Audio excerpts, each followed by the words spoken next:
The Gallipoli Campaign. The Anzac Spirit, Simpson and his donkey, comfortable legends for politicians to wave a flag around 100 years after the fighting. But why did so many die? Who sent them to fight? And how did things go so badly wrong? The First World War was a battle of empires in a world that had reached the limits of imperial expansion. In the decades before 1914, the European powers, the United States and Japan, had carved up the world between them. Now if you wanted more colonies, you had to take them not off defenceless indigenous peoples, but off another world power who had already laid claim to them. Well before 1914, eager eyes had been cast on the Ottoman Empire, ruled by an ancient lineage of sultans, still vast in extent but also in serious decline. As early as 1908, the British had told Russia that in the event of a new European war, Moscow could annex the Ottoman capital Constantinople, modern-day Istanbul. 7 years later, a British planning committee confirmed the Russians could have the city and set out to finalise London's own ambitions. Early in March last, the Russian government, anticipating an early and successful issue to the operations which had been started at the Dardanelles, communicated to the Allied governments its claims in regard to Constantinople. His Majesty's government agreed generally to the Russian proposals. The next step was, therefore, for His Majesty's government to formulate their definite desiderata in Asiatic Turkey. What the British had on their list came down to one short word: oil. The ships of the Royal Navy were converting from coal to oil, and the richest oil fields of the day were in Iraq, then a Turkish province, and Persia, modern-day Iran. Turkey entered the First World War on the 5th of November 1914. The very next day, British troops landed at Basra to cement British control over the oil resources of the Middle East. So, money and trade, the age-old motive for war. These explain why the Gallipoli campaign unfolded, but who ordered the invasion of Turkey. The Gallipoli campaign was authorised by the British Liberal government led by Prime Minister Herbert Henry Asquith, here laid to rest in the pretty yard of the All Saints Church, Sutton Courtenay, Oxfordshire. Asquith was a politician of achievement, having pushed through important social reforms before the war. But not to put too fine a point on it, he was also a dirty old man, with a fondness for drink to boot.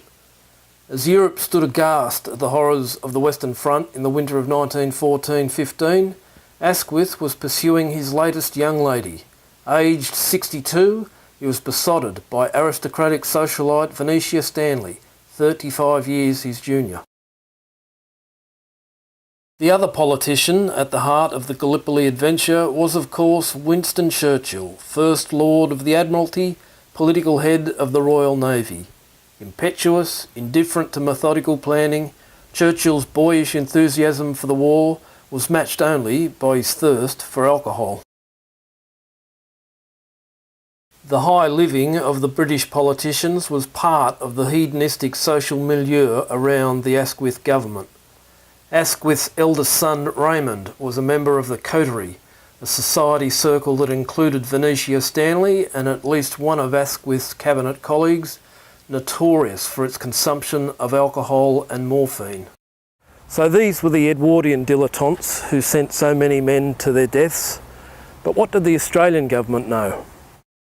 On the 2nd of March 1915, 6 weeks before the landing, London told Australia and New Zealand that the Anzacs were on their way to Gallipoli, but this was for information only. The Australian government had so little to do with the decision-making that the fighting would be underway for nearly 3 months before the Australian politicians asked for maps with enough detail to allow them to work out where their troops were. So with this combination of naked imperial ambition and political ineptitude, Britain set out to conquer Turkey. The British aimed to force the Dardanelles, the waterway between the Mediterranean and the Black Sea, and then bombard Constantinople into submission. First, Churchill egged on his admirals, against their better judgment, to make the attempt with ships alone, sending a massive fleet to attack the Turkish forts guarding the Straits on the 18th of March 1915. The result was a disaster. The might of the Royal Navy was effectively brought undone by a single Turkish ship, the tiny Nusret. In the dead of night, the Nusret secretly laid a line of naval mines in the path of the Allied fleet. Blundering onto them, 3 battleships were sunk in short order and the British withdrew. Back in London, the Asquith government digested this defeat, albeit the Prime Minister had other things on his mind. My darling, you have just left me, and I feel very desolate. You were, as you always are, your real self today. Sweet, resolute, undeceiving. I know no woman, and have never known one, who could be in any comparable degree all 3 things at once.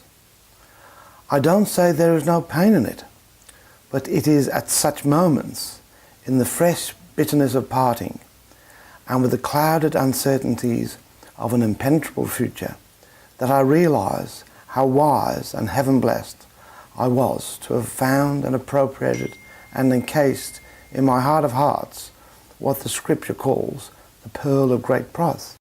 What battleships couldn't do, men with rifles would. The British assembled an army, including the Anzacs, and put General Sir Ian Hamilton in charge of it. Hamilton personified the Edwardian British Army. Generals got jobs not on merit, but because they were next in line or knew someone of influence. He had some good ideas, but not the drive to force subordinates to implement them. Even Asquith thought Hamilton had too much feather in his brain. With events in the balance, Asquith turned to Venetia Stanley for advice. Hankey has just been in, very anxious about the Dardanelles, which he says Robertson, Chief of French's staff, describes as the stiffest operation anyone could undertake. Now that things look better with Italy and Romania, Hankey strongly urges postponement, lest a check there should set back the whole situation. There is a great deal of force in this. What do you think? History does not record what Venetia Stanley thought Asquith should do. Meanwhile, Hamilton came up with a complicated plan to force the issue. This involved landings in 2 different sectors. The first on a wide, flat beach north of a point called Gaba Tepe on the west coast of the peninsula. Here, Hamilton gave the Anzacs their role to seize high ground running south from the high point of Chunuk Bair. They were commanded by British General William Birdwood. He had some bright ideas, but not all of them were good ones.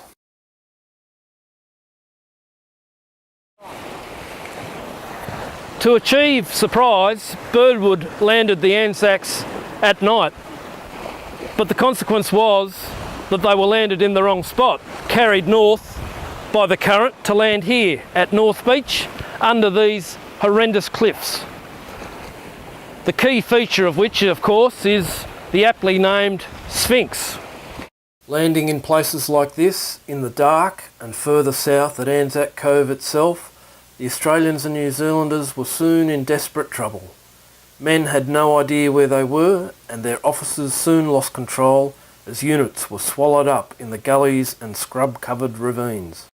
But the Anzacs were also beaten by a brilliant general, Mustafa Kemal, later the founder of modern Turkey.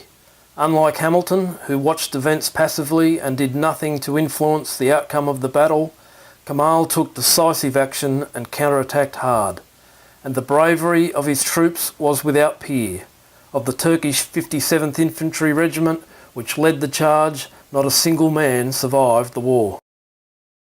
With the Anzacs stuck on the cliff tops further south at Cape Helles, Hamilton landed the British 29th Division at 5 separate beaches. The 29th was led by General Hunter Weston, the kind of dull-witted officer oblivious to casualties that gave rise to the caricature of the incompetent British commander, Colonel Blimp. Hunter Weston's objective was a small hill that dominated the southern tip of the peninsula, Archie Baba. Archie Baba, not much of a hill to die for, but thousands did. And when you reach the summit, it's clear why. The view from that little hill dominates the entire southern end of the Dardanelles Peninsula, and so it was to reach this point that the British set themselves on the 25th of April 1915. The landings at each flank at Helles, at S Beach and Y Beach were surprisingly successful. This beautiful spot is Y Beach, and the place where the British came closest to complete success on the 25th of April. Ian Hamilton himself selected the place as somewhere where a surprise landing might be made, and the two battalions who landed here achieved just that. They climbed these cliffs completely unopposed and then did nothing. The problem was that the British stuck to their plan rather than exploited success where they found it. The forces at Y Beach and S Beach were only meant to protect the main landings at X, W and the largest of all, V Beach. At these places, the invading troops were shot down en masse by Turkish infantry firing from strongly fortified positions. Hunter Weston, lacking the imagination to change a plan going badly wrong, sent his men into this fire until at V Beach the sea ran red with their blood. The 29th Division, like the Anzacs, eventually won a toehold ashore, but that was all.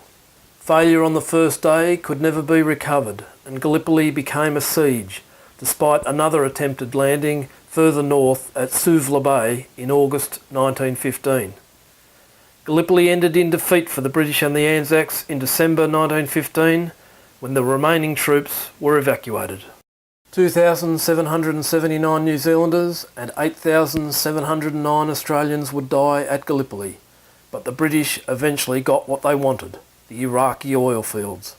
It would take another 3 years of mass slaughter on the Western Front, but when the First World War ended, Britain took possession of Iraq under an international mandate.